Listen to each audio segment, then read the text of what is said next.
We made it. It's opening day. A long winter through very cold weather in the Chicago area, not to mention some trials and tribulations for our favorite team.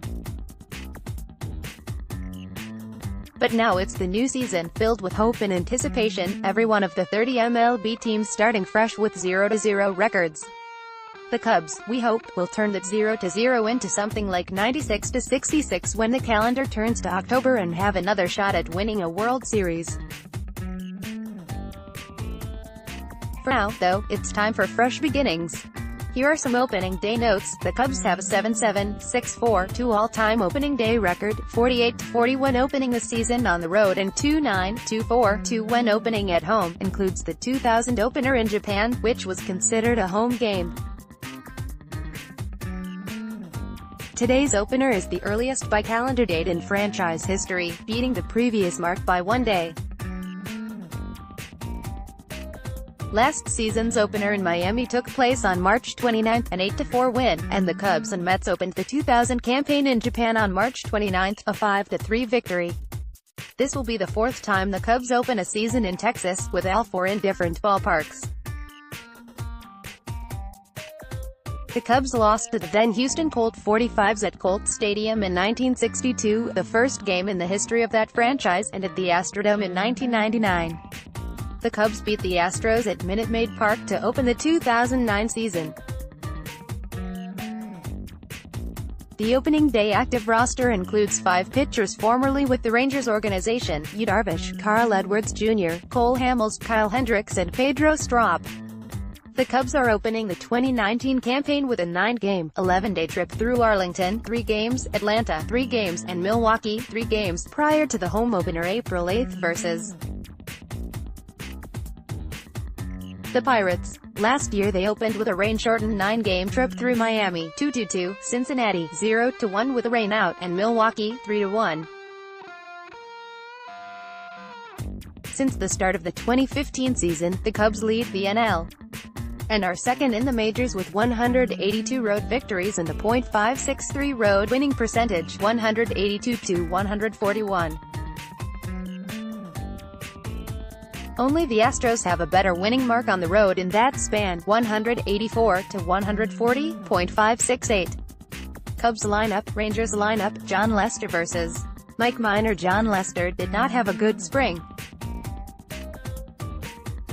In 5 Arizona starts he posted a 10.57 ERA, 1.891 WHIP and allowed 5 home runs in 15 1/3 innings. But we start over today. Every player and team's numbers are at 0, and I have full confidence that Lester will have another solid season for the Cubs. This will be Lester's 5th year in a Cubs uniform. Lester has not faced the Rangers since 2014, when he was with the Red Sox. That was also the last time he pitched in Globe Life Park, May 10, 2014. Threw 7 innings that day and allowed 3 runs, with 8 strikeouts. Obviously that was quite some time ago and with very different players than the Rangers lineup today. Current members of the Rangers are hitting .232, 22 for 95 against John with no home runs. This is John's 8th opening day start. He had 4 for the Red Sox and this is his 4th as a Cub. With this 4th OD start for the Cubs, John becomes the first left-hander ever to make that many OD starts for the team, surpassing Hipovon, 1915, 1917, 1919. Lastly, I will call your attention to the fact that John's left ear is once again smooshed down by his cap in the photo above, and now you will never be able to unsee that. Mike Minor was once a top prospect of the Braves, for whom he pitched 5 seasons, 2010-14. He had shoulder surgery in 2015 and missed 2 seasons, through 1 year as a reliever for the Royals in 2017 and was probably the best starter for the Rangers in 2018. Like Lester, he hasn't faced his opponent today since 2014. Here is that box score, mainly for amusement value. Only 2 current Cubs have ever faced Minor: Daniel Descalso, 0 for 1, and Anthony Rizzo, 2 for 9. That has little predictive value. Today's game is on WGN. Here is the complete MLB.com media center for today. MLB.com Gameday Baseball-Reference.com Game Preview SB Nation Game Preview. Please visit our SB Nation Rangers site, Lone Star Ball. If you do go there to interact with Cardinals fans, please be respectful, abide by their individual site rules and serve as a good representation of Cub fans in general and BCB in particular. The 2019 game thread procedure will be the same as the one used in previous years. Here's how it works. You'll find the game preview posted separately on the front page, 2 hours before game time, 90 minutes for some early day games following night games.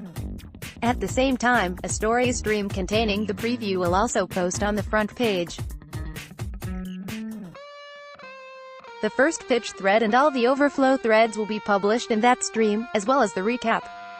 The recap will also live on the front page as a separate post, and at the time I write the recap I will rename the stream, Cubs vs. Team Day of Week Game Threads, so you can go back and find every thread related to that particular game. You will also be able to find the preview, first pitch thread, all the overflow threads and recap in the box marked Chicago Cubs Game Threads. At the bottom of the front page you can also find them in this section link. They will also appear in the game's story stream as noted above.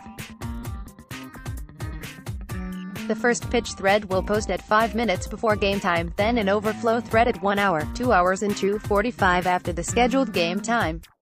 Discuss amongst yourselves.